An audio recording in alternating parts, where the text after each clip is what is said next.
Isang 5.4 magnitude na lindol ang tumama malapit sa Jose Abad Santos, Davao Occidental, Pilipinas ngayon noong 8 ng Hunyo. 2026 sa 1 minuto pasado alas 9 lokal na oras. O noong 8 ng Hunyo. 2026 sa 042 Coordinated Universal Time. Tulad ng iniulat ng pagtuklas ng bulkan sa website nito.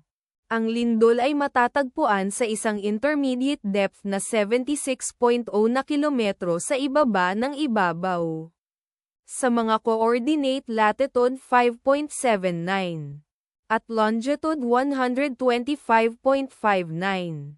Ang eksaktong magnitude, epicenter at lalim ng lindol, ay maaaring baguhin sa loob ng susunod na ilang oras o minuto habang sinusuri ng mga seismologist ang data, at pinipino ang kanilang mga kalkulasyon, o habang inilalabas ng ibang mga ahensya ang kanilang ulat.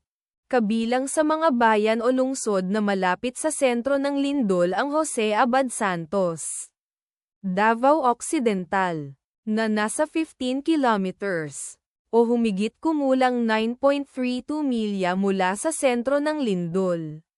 Malapatan, Sarangani, na nasa 39 kilometers, o humigit kumulang 24.2 milya ang layo.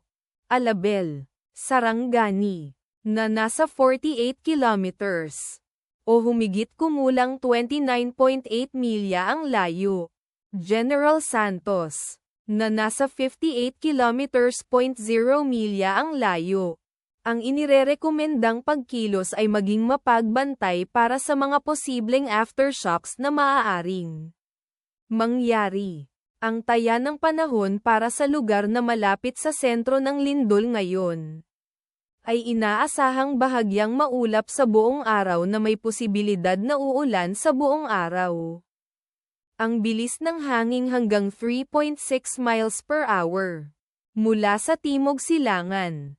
Ipagdasal natin na ang lindol na ito ay hindi magkaroon ng malaking epekto sa ating mga kapatid doon.